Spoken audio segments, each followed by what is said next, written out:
Good morning to all.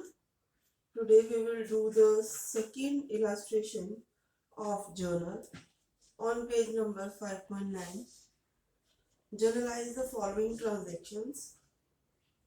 इसमें सबसे ऊपर देखो बेटे, पहले ईयर डाला हुआ है, तो डेट में सबसे ऊपर क्या डालोगे तुम लोग? ईयर 2016. नेक्स्ट फर्स्ट एंट्री आती है अप्रैल 2.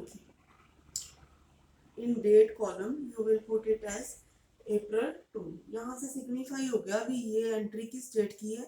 2 अप्रैल 2016 की.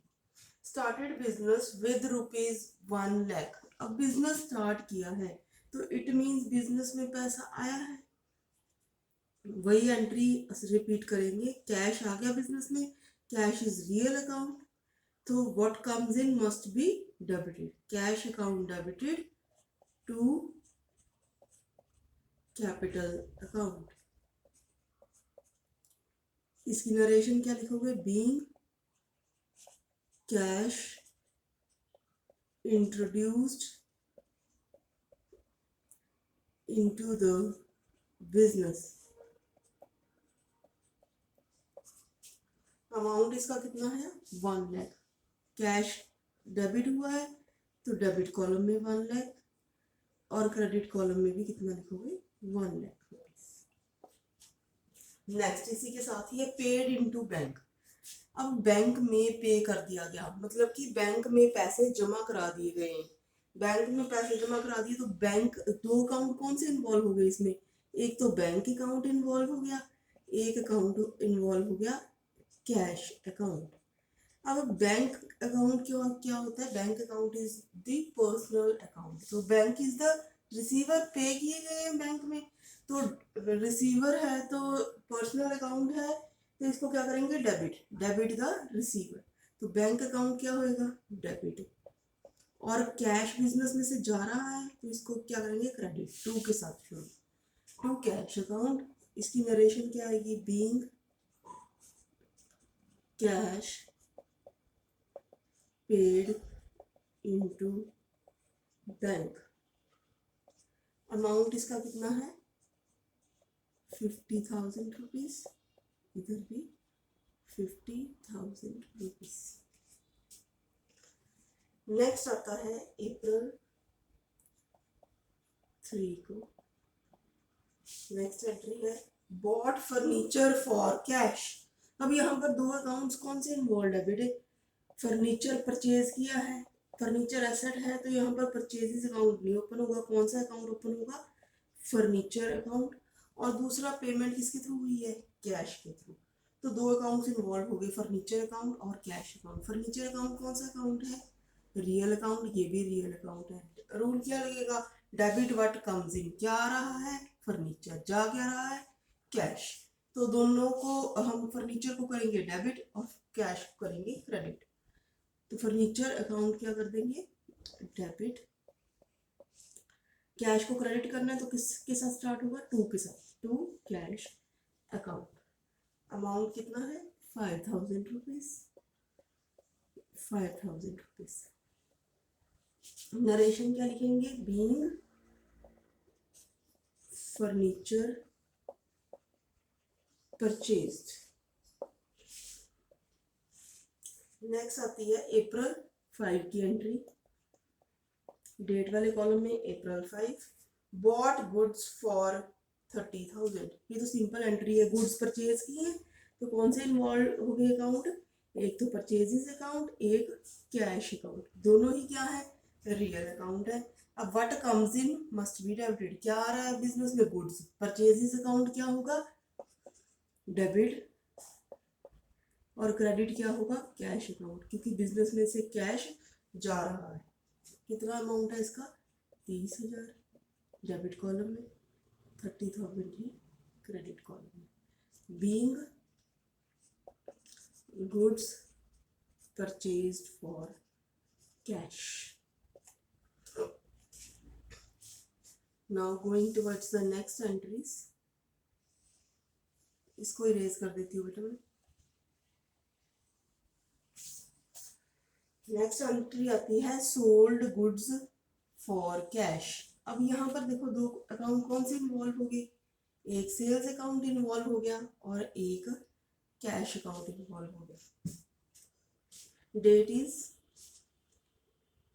April 6। अब यहाँ पर दो अकाउंट कौन से इन्वॉल्व हो गए, एक कैश अकाउंट एक सेल्स अकाउंट। अब देखो दोनों ही क्या है बेटे, रियल अकाउंट है। तो रियल अकाउंट का रूल क्या होता है, डेबिट व्हाट कम्स इन। तो बिजनेस में सेल करेंगे तो पैसा आ रहा है तो इसको क्या करेंगे, डेबिट। अब बिजनेस में से गुड्स जा रही हैं तो सेल्स अकाउंट को क्या करेंगे, क्रेडिट। इसकी नरेशन क्या होगी, being goods sold for cash या बीइंग गुड्स सोल्ड। अमाउंट इसका कितना है, 6,000। बेटे एक सिंपल सी बात है, दो एंट्रीज ये कॉमन हर क्वेश्चन में आती हैं, परचेज की और सेल की। अगर परचेज की है तो एंट्री होगी परचेजेस टू कैश क्योंकि कैश जा रहा है। अगर सेल्स की है तो बिजनेस में कैश आ रहा है तो एंट्री होगी cash account debit to sales account. Next आती है April 10 की एंट्री, बॉट टाइपराइटर फॉर ₹18,000। अब टाइपराइटर खरीदा है, टाइपराइटर एसेट है तो एसेट अकाउंट इन्वॉल्व होगा, टाइपराइटर अकाउंट हो गया एक। दूसरा परचेज किया है किससे, from Remington Rand income on credit. अब ये उधार पे खरीदी है, अगर तो कैश पे खरीदा होता तो typewriter account debit to cash account आता। लेकिन अब यहाँ पर क्या है, उधार पे खरीदा है तो कौन सा अकाउंट इन्वॉल्व होगा, personal account, Remington Rand income account. अब इसमें किसको डेबिट करना है किसको क्रेडिट। अब ये टाइपराइटर क्या है, एसेट। एसेट कौन सा अकाउंट होता है, रियल। रियल में टाइपराइटर बिजनेस में आ रहा है तो ये अकाउंट क्या हो जाएगा, debit bye debit what comes in, business में आ गया। अब ये रेमिंगटन रैंड कौन सा अकाउंट है, ये है पर्सनल अकाउंट। पर्सनल अकाउंट का रूल क्या होता है, debit the receiver credit the giver. तो ये क्या है, गिवर है, ये दे रहा है हमें तो इसको क्या करेंगे, क्रेडिट। इसका अमाउंट कितना है, 18,000 रुपीज, 18,000 रुपीज। नेक्स्ट आती है April 13 की entry, bought goods from Messrs Mahindra for 20,000 on credit. अब देखो यहाँ पर गुड्स परचेज की हैं तो अकाउंट कौन सा इन्वॉल्व होएगा, परचेजेस अकाउंट। वो क्या होएगा, डेबिट। मैंने अभी बताया था always purchases account should be debited and sales account should be credited. और इसमें जो है बेटे, जो गुड्स परचेज की हैं अगर तो कैश पे की होती तो टू कैश कर देते, लेकिन अब ये क्या उधार पे खरीदी है तो किससे खरीदी है, वो अकाउंट क्या कर दो, क्रेडिट, महिंद्रा अकाउंट। इसका रीजन बता देती हूँ मैं, Mahindra and company account, being goods purchased on credit, ये लिख लेना। तो इसका अमाउंट है 20,000 रुपीज, इसका अमाउंट 20,000 रुपीज। यहाँ देखो बेटे, जो महिंद्रा एंड कंपनी है ये पर्सनल अकाउंट है, पर्सनल अकाउंट होने के कारण ये दे रहा है, क्रेडिट द गिवर, वही रूल अप्लाई होगा इसके ऊपर। नेक्स्ट आता है April 18 की एंट्री, पेड टेलीफोन रेंट। अब यहाँ पर कौन सा इन्वॉल्व हो गया अकाउंट, एक तो टेलीफोन रेंट अकाउंट, एक बेटे जब पे करते हैं आपका कोई चीज तो वो कौन सा अकाउंट उसमें इन्वॉल्व होता है, कैश अकाउंट। तो एंट्री क्या होगी, telephone rent account debited to cash account, being rent paid. अब ये क्यों डेबिट हुआ है बेटे, अगर कोई भी खर्चा करते हैं ऑल एक्सपेंसेस एंड लॉसेस, उसके लिए उस अकाउंट को क्या बोलते हैं, नॉमिनल अकाउंट। ठीक है, उस नॉमिनल अकाउंट का रूल क्या है, debit all expenses and losses. तो इसके कारण टेलीफोन रेंट को क्या कर दिया गया, डेबिट, और बिजनेस में से कैश चला गया क्योंकि पेमेंट हुई है तो इसको क्या करेंगे, क्रेडिट, 2400 रुपये के साथ। कोई भी बेटे बिजनेस में खर्चा आ जाए, रेंट आ जाए, सैलरी आ जाए, एडवर्टीजमेंट खर्चा आ जाए तो एंट्री सेम रहेगी, पर्टिकुलर जो एक्सपेंस अकाउंट है वो डेबिट होगा और cash account credit. Next April 22 की एंट्री है, April 22, पेड ₹1,000 फॉर एडवर्टीजमेंट। अब ये भी देखो सेम एंट्री है खर्चे वाली। एडवर्टीजमेंट कौन सा अकाउंट है? Nominal account. तो debit all expenses and losses, तो एक्सपेंस यहाँ पर क्या है? एडवर्टाइजमेंट अकाउंट डेबिटेड, और बिजनेस में से कैश चला गया to cash account. Being advertisement expenses paid. Amount इसका कितना है? 1000 rupees. Here also 1000 rupees. Next करते हैं आप, इसको मैं इरेज कर दूं।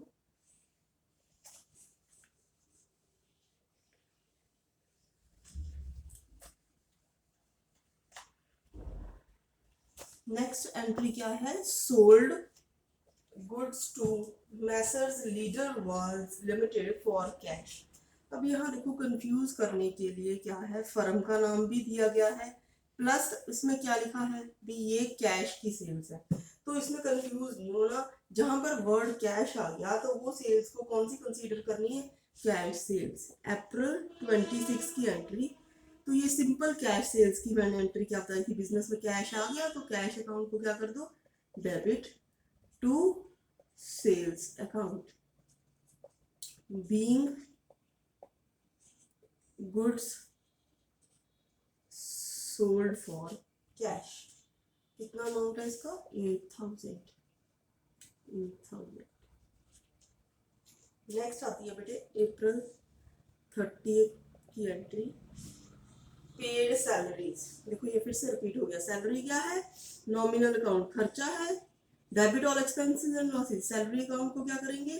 Debit to cash account. Business में से कैश जा रहा है, कैश रियल अकाउंट है। Credit what goes out, being salary paid. बेटे जहां पर कोई भी एक्सपेंस है, पर्टिकुलर एक्सपेंस अकाउंट को कर दो डेबिट और कैश को कर दो क्रेडिट। अमाउंट इसका है 2000। नेक्स्ट अप्रैल 30 को अगेन एंट्री है पेड रेंट। अब रेंट पे किया है, अब किसको कौन से अकाउंट डेबिट होगा? Rent account. ये एंट्री ऑलरेडी रिपीटेड एंट्री है। Rent account debited to cash account. 1000 rupees, 1000 rupees. Being rent paid. Next आता है विथड्रू फ्रॉम बैंक। बेटे ये न्यू एंट्री है, ये withdrew from bank ₹3000 for private use. ये मैंने तुम्हें पिछले थ्योरी में करवाया था कि जब भी हम पैसा विथड्रू करते हैं तो प्राइवेट यूज के लिए करते हैं, अपने डोमेस्टिक यूज के लिए करते हैं, उसको क्या बोलते हैं? ड्राइंग्स। अब ये इसमें दो अकाउंट कौन से इन्वॉल्व होगी? बेटे यहाँ पर इन्होंने ये नहीं बोला कि बिजनेस में से कैश विथड्रू कराया है। कहाँ से विथड्रू कराया है? बैंक से। तो दो अकाउंट कौन से इन्वॉल्व हुए? एक तो ड्राइंग्स अकाउंट, एक बैंक अकाउंट। ड्राइंग अकाउंट क्या हो जाएगा? डेबिट, और बैंक अकाउंट होगा क्रेडिट, क्योंकि बैंक क्या है? गिवर है। Being the cash withdrawn from bank for private use, 3000 रुपये, इधर भी 3000 रुपीज। नेक्स्ट लास्ट एंट्रीज करते हैं बेटे।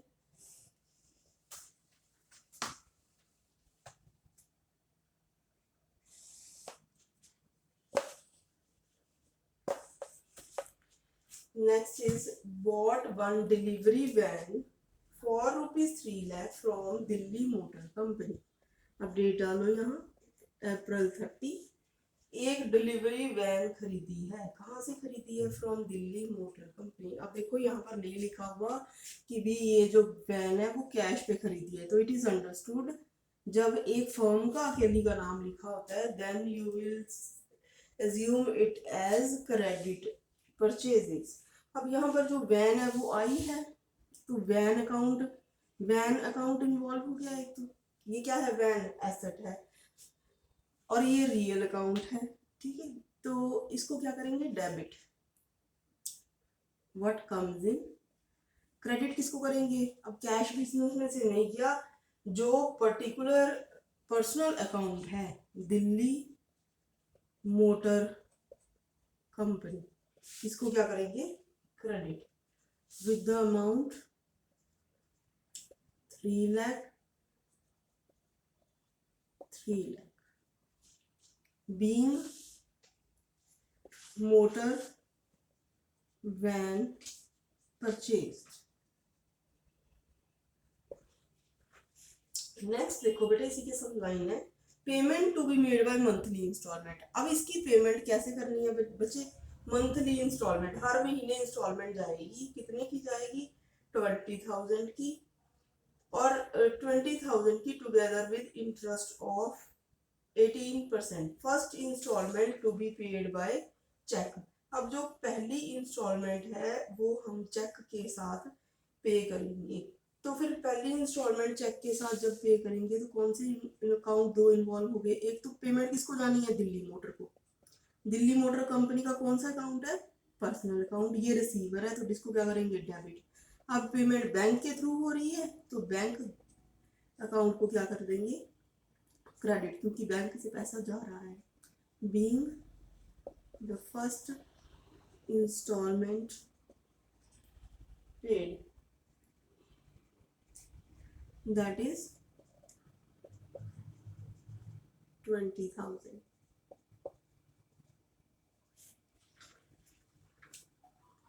अब बेटे देखो इसमें क्या है, अब तुम्हारा इसमें ये क्वेश्चन हो सकता है मैडम इसमें जो है इंटरेस्ट नहीं इंक्लूड किया, वो इन्होंने क्वेश्चन में मेंशन किया हुआ है, payment to be made by monthly instalment of 20,000 each together with the interest of 18%, it means इसमें इंक्लूडेड है।